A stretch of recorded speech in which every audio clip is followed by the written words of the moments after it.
Jacob Hornberger, president of the Future of Freedom Foundation, and welcome to this week's Trump Watch.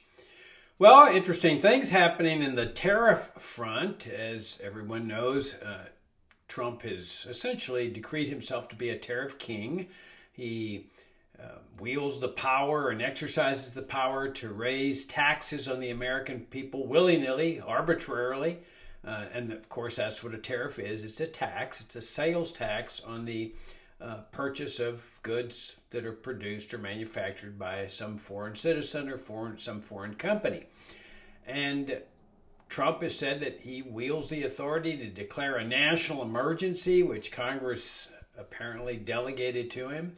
Never dreaming, I would assume, that you could declare a national emergency on just about anything. I think he used the trade deficit as the national emergency. Well, there's been a trade deficit going on for decades, at least many years, but all of a sudden we've got a national emergency that enables him to do this. And what I'm referring to is something interesting happening on this front is the Supreme Court is now faced with that issue. They've accepted the case, rather surprisingly, on whether Trump actually has this authority to be, raising tariffs on this country and that country willy-nilly, like he did recently with Canada. He got all upset because the head of the Ontario province put a Ronald Reagan advertisement during the World Series where Reagan was blasting tariffs and trade wars and showing how destructive they were. And Trump went ballistic and said, I raised 10% the tariff or taxes on the American people 10% because of what the guy in Ontario did. Well, the Supreme Court's going to decide whether he really has this authority under the Constitution. I mean, we all know that this is not what the framers had in mind. This is not the kind of system that our American ancestors believed they were calling into existence with the Constitution, which called into existence the federal government. One in which the executive, the president, could just raise taxes whenever he wanted. And so they're going to decide that issue. And who knows where they're going to come out on it.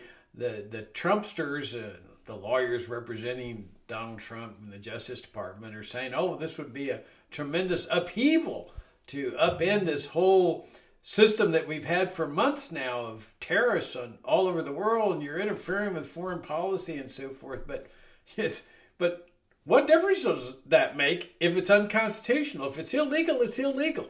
And the court has the duty to declare it's illegal, and clearly it is. Now, for political reasons, they may just go along with it the same way the Supreme Court went along with much of what Franklin Roosevelt was doing that was clearly unconstitutional, like the nationalization of gold, the total elimination of the gold coin, silver coin standard that the Constitution established and still establishes, and the establishment of a paper money system. They went along with it all, and they may well do that with Trump, but they shouldn't. They should be declaring this to be illegal, unconstitutional. We don't have a system.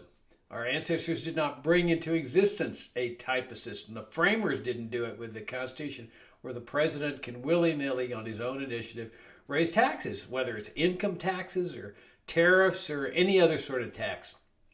That's the prerogative of Congress. Now, Congress obviously made a bad mistake when it enacted that law that said, well, if the president declares an emergency, a national emergency, he can now then decree raising these taxes. Horrible mistake. And there's virtually no chance that the Congress is going to vote to repeal that, given that they're Republican control. They're all beholden to Trump. They're scared of Trump. They're not about to buck him. And even if they did, Trump would veto the bill, so it wouldn't go through anyway. But it shows you, how horrific it is when Congress delegates its authority under the Constitution to the president, which he really can't do legally anyway. And the courts used to say that no branch of government can delegate its powers to another branch, but that's essentially what Congress have done. So it's going to be interesting to see what happens with that case. There's also been an interesting development, as I'm sure most of y'all know, with respect to the trade war that President Trump launched against China. Now, he launched that war back in his first term. He ended up bankrupting a lot of American farmers because, as Ronald Reagan pointed out in that advertisement that Trump got so upset about, people retaliate. You raise tariffs on them, you raise restrictions on the importation of foreign goods, they're going to retaliate and do the same thing. And they did that with American farmers. And so American farmers went bankrupt. Many of them did. And so Trump bailed them out with a welfare plan. And the same thing was happening here too. And now China was interesting. China was prepared for it, obviously, this time, because they played their cards very, very well in this trade war. And in my opinion, they caused Trump to capitulate, to effectively lose the trade war that he himself launched. Because what they did was exactly what Ronald Reagan said they would do. They retaliated by not buying soybeans from American farmers, many of whom had supported Trump.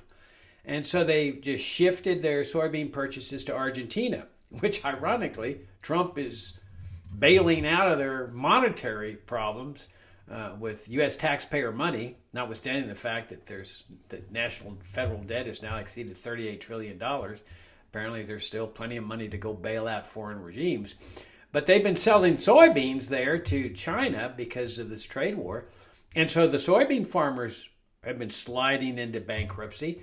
Trump promised to bail them out also, or at least he talked about bailing them out with another welfare plan.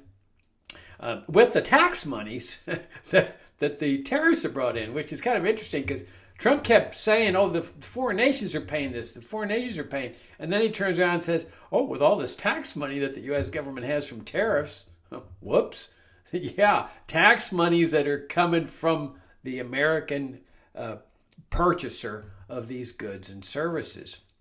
But in any event, the Chinese then pulled an ace out of their hand and said, we're not going to export rare earths.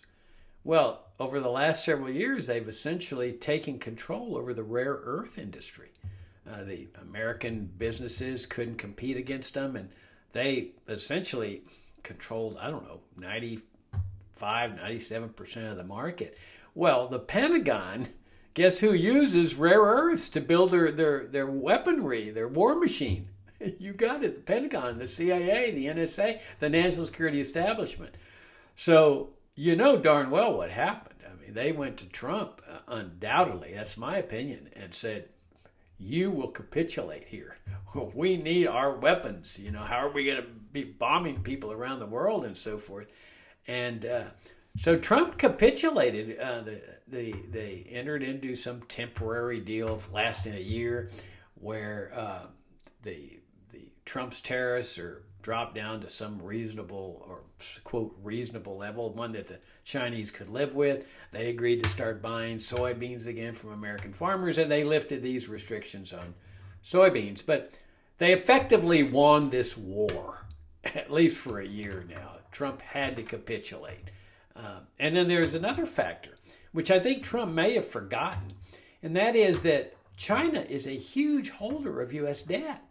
I mean, remember when they invaded Iraq and Afghanistan, and they didn't raise taxes to do that. I mean, those things are very costly. They just went out and borrowed the money, and guess who loaned them the money? Well, China did, at least a large sum of the money. So I think they were the second largest holder of U.S. debt.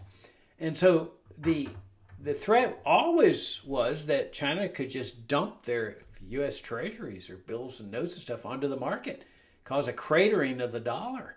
And people always said, oh, well, they would do that because that would hurt them financially. But, sometimes politics trumps, financial concerns. And from what I can tell and from what I read, they haven't been doing wholesale dumping, but they've been getting rid of a lot of these government securities and buying gold. And so but that was a hammer that was always over the head of the U.S. government, that they could do that if things really got nasty, just dump their holdings onto the market, which and no telling what effect that would have.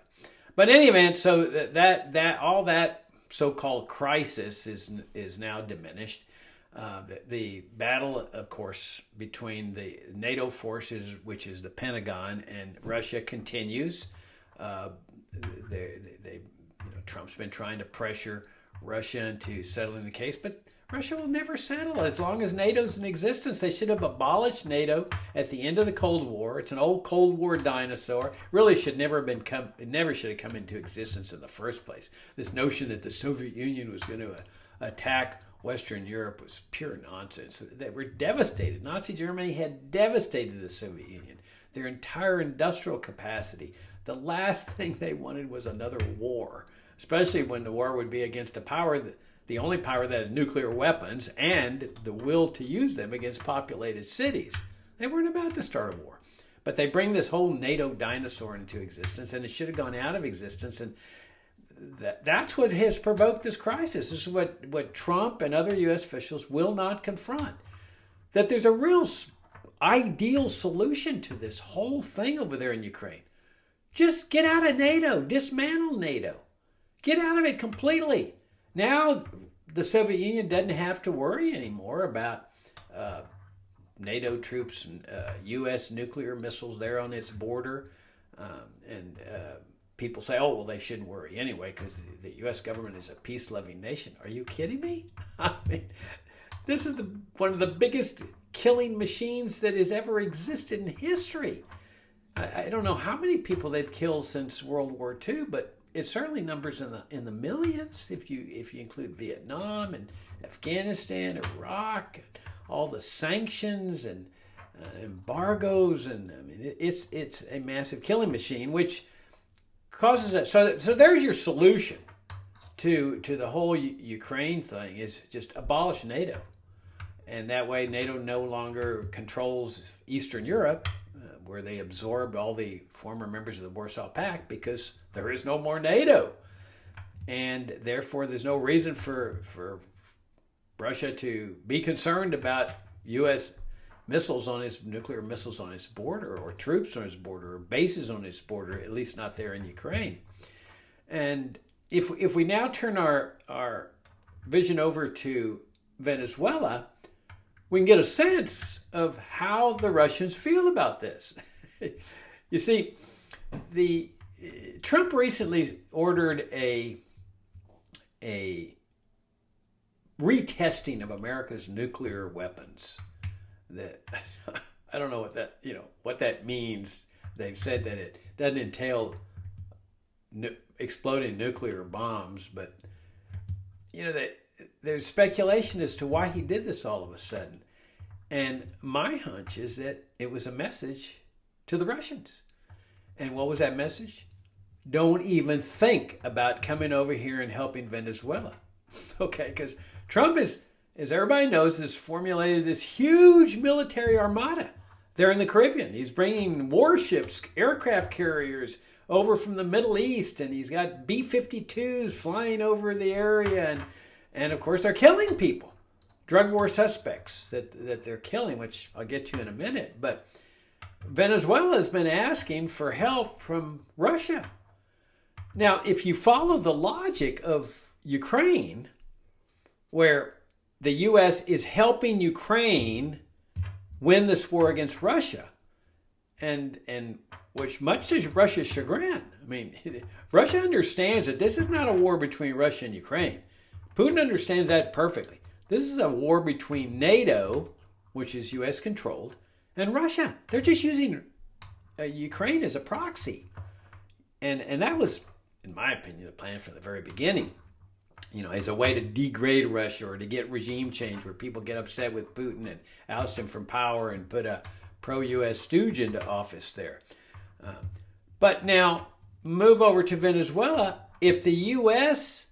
and Western European countries have the prerogative, the authority to fund and weaponize Ukraine to defeat Russia, why doesn't Russia have the same prerogative to help Venezuela against a U.S. war of aggression against that country? Because keep in mind that there's been no provocation here. Russia was clearly provoked by NATO and the Pentagon, with NATO moving closer and closer to its borders after U.S. officials had promised not to do that. The Pentagon, the CIA, and the NSA, they trumped what those diplomats had promised, which they have the power to do. Nobody's going to stop the national security establishment when it comes to foreign policy. And so here's Russia, under just regular reasoning, would have that same authority. The U.S. attacks Venezuela in an unprovoked war, and Venezuela says we need help, just like Ukraine says we need help, and Russia says, okay, we will help. You know darn well you would see a lot of hypocrisy. I mean, hypocrisy to the max. And I think rather than it get to that point where the U.S. says you will not furnish any more assistance to the Venezuelans, to Russia, Trump sends a little message with testing of nuclear weapons here. He says, oh, you want some problems here? Well, this may end up to be a nuclear war between us, and I want you to know that I'm prepared to use nuclear weapons. In other words, blow up the whole world, which we know would destroy the whole world if there's a nuclear war. And so it's a not so subtle message, but out. We can do it to you over there, but you can't reciprocate and do the same thing over here. So in the meantime, they continue to kill innocent people on the high seas. And the reason I say innocent is because that's our system of government. This is a criminal offense. Drug laws are a criminal offense. They are not an act of war. And the trumpet people, the lawyers have already acknowledged that. It's acknowledging the obvious, but they're saying to Congress, we don't have to report to you under the War Powers Act and all this because this isn't a real war. Well, duh, I've been saying that since the beginning of this so-called crisis, that it's just they're enforcing drug laws by killing people on the high seas. And they're innocent under our system of government because everybody's presumed innocent. Everybody. Until they're proven guilty in a court of law. And that's what courts of law are for. To prove people guilty of a criminal offense with competent, relevant evidence. And so everybody's innocent till that point. A government indictment, a government accusation is nothing. It constitutes nothing under our system of government. It has no value at all. It means nothing until they get in that court and they're able to convince a jury or a judge that the person has committed this criminal offense beyond a reasonable doubt using competent, relevant evidence. And many times people are found not guilty by juries, especially in this drug war area, for one reason or another. Or judges may find that evidence has been illegally attained and they'll dismiss the charges on that basis, or at least throw out the evidence that brings about a dismissal of those charges. And so you never know what's going to happen in a court of law. And what they're doing here is obviating that process, that procedure.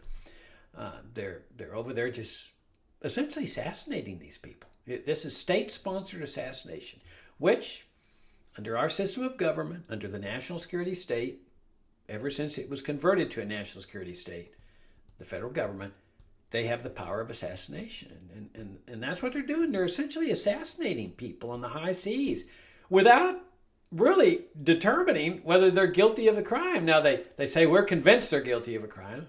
We don't know what the evidence is. But even if they have evidence, they've been eavesdropping on conversations, you still never know what's on that boat. It's impossible to know what's on that boat. Might be what they think are drugs or not drugs at all. Somebody's condom. You just never know. But ordinarily what would happen under our system is the Coast Guard stops the person and stops the boat, boards it. If they're brought in, and if they find drugs, they're brought in, they're prosecuted and so forth. But that really raises another issue. Why does the U.S. government have authority to arrest people on the high seas for possessing drugs? I mean, the U.S. territorial waters don't extend to that far. Now, I can understand if a boat's inside the territorial waters that U.S. law would apply. But why do drug laws apply outside those territorial waters? Why aren't people free on the high seas to carry whatever drugs they want? Ingest whatever drugs they want. If somebody wants to be out there fishing, smoking marijuana, Why should he have to worry about some U.S. drug law? Or if somebody wants to transport drugs from Venezuela to, the Cayman Islands or whatever, what does that have to do with the U.S. government and U.S. drug laws? Now, never mind that the friggin' drug war's been going on for decades and it's a total fiasco. They know it. If they were going to win the war on drugs, they would have won it back in the 70s and 80s and 60s. It's been waged for decades. Ever since I was a kid, I grew up there on the Texas-Mexico border. I've seen this drug war. My dad was U.S. magistrate back then. Timothy Leary was brought before him. He had tons of people being brought before him on drug cases. When I went back to practice law there on the border, the DEA was coming in full swing, busting people there on the border for drug offenses, including some of my friends from high school who got caught smuggling marijuana from across the river in Nuevo Laredo, Mexico. What good did it do? Look when they went after the Colombia drug lord, Pablo Escobar. The whole obsession for years, we got to get Escobar, we got to get Escobar. They had DEA agents down there in Colombia, and they finally got him, they killed him. What difference does it make? The drug war just kept going on and on and on, and they know that. Every federal judge, they're not dumb, they know that. They're just, the federal judges today and the federal prosecutors are just repeating the same lines that we're done back in the 70s and 80s. We got to do our part to win the war on drugs. We got to give out higher sentences. We got to have money laundering charges. We got to have asset forfeiture. On and on. It's ridiculous. They know that this is just a racket. It's just a racket. And part of this racket is to justify the exercise of control. They control the American people by operating as their daddy. We're going to protect these drug users from ingesting drugs because drugs are bad for you. So we're going to have this massive apparatus. And notice they can't stop the apparatus here. But they say, well, Venezuela doesn't stop the apparatus there, and therefore we're going to be killing these people in the high seas. We're going to kill their apparatus. Or they're threatening to bomb Venezuela or the bomb-making facilities in Venezuela. And they're saying that the president of Venezuela, another accusation, is the head drug dealer in the country, which, and their mindset enables them to assassinate him. And they've already got the CIA operating inside the country on Trump's orders. We know what that means. State-sponsored assassinations, which the CIA has the authority to engage in, make the economy scream, as they did before the Pinochet regime coup in Chile. But where in the Constitution do they acquire the authority to do all this? In other words, every nation has the right to have its own drug policy. If Mexico wants to legalize drugs where every drug user every drug distributor can manufacture drugs, sell drugs into the United States, isn't that Mexico's prerogative? If Venezuela says, we don't care that there's drug dealers here. We don't care if they're selling drugs to whomever, including people in the United States who want them, who need them, who wish to ingest them, who wish to buy them, are willing to pay exorbitant amounts of money for them. Why isn't that Venezuela's business? Who died and made the U.S. government the king to enforce its laws inside Venezuela? Why doesn't every country have the right to set its own drug policy? And if that drug policy is legalization or indifference or whatever, that is its right. And that's really the way things should be. If the U.S. wants to have its own drug war and drug policy, as ridiculous it is, as destructive as it is, as futile as it is, as a way to control the American people and destroy the civil liberties of the American people, as it's done for decades, okay. But limit it to the United States. If somebody comes over here and gets caught breaking American laws, that's fine. But to enforce U.S. laws in foreign countries, especially through bombing attacks and B-52s and assassination, that's beyond the pale. It's just absolutely beyond that. This is not what our ancestors had in mind when they established this country. Remember, there were no drug laws. There was no national security state for more than 100 and some odd years, because our American ancestors opposed this system, what they call standing armies, or what President Eisenhower called a military-industrial complex, which are just different terms for the national security state, the Pentagon, the CIA, and the NSA. And so you've got a situation where the national security establishment is looking for something to do. Okay, they're waging this war against Russia, but most people are not aware of that. They think it's just between Ukraine and Russia. And so they got booted out of Afghanistan. They've got a minimal force in Iraq after, invading that country, which had never attacked the United States, like Venezuela has never attacked the United States. And they installed a pro-Iranian regime. Well, Iran is considered an official enemy of the United States because they had the audacity in 1979 to oust the democratically elected, the U.S. CIA appointed Shah of Iran, the brutal dictator, who had taken power as a result of the 1953 coup that the CIA had instigated in Iran to remove the democratically elected prime minister, Mohammad Mossadegh. And so later, as a result of that coup in 53, American status always began with the 1979 revolution that installed this brutal Ayatollah system. Unfortunately, they were not able to restore the democratic system that the CIA had destroyed in 1953. But that's not where it dates. It dates back to 1953. So if Trump uses this drug war as a means of getting a regime change, one never knows what the outcome's going to be. At first it'll look like, oh, I'm a hero. I ousted this socialist dictator who has plunged the country into chaos and crisis and starvation, along with U.S. sanctions, of course, and caused millions of Venezuelans to flee, including some to the United States, where they're considered bad people by U.S. officials for escaping what the sanctions and the socialism have done, and forcing them to be deported back there to face starvation or have their kids join a drug gang to survive. But one never knows what the outcome of these regime change operations are. In 1954, the CIA ousted the democratically elected president of the country because he was a socialist too, and it resulted in a decade-long civil war, killed more than 1 million people.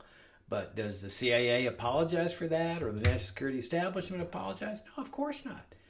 And so one never knows the results of these things, at least in the short term. In the short term, it looks like, oh, I'm a big hero. I ousted this illegitimate president who undoubtedly cheated in the last election and who has suppressed dissenters and shot protesters and so forth. But at what cost? Venezuela's for the Venezuelans, and this is what our ancestors believed. This was the founding foreign policy of America. John Quincy Adams said it. America does not go abroad in search of monsters to destroy. It does now, but for the first 100 years, that was our foreign policy. If private Americans want to go to Venezuela and help the dissidents, that's great. Leave the government out of it. Because ultimately it also serves as a destroyer of our freedom here at home.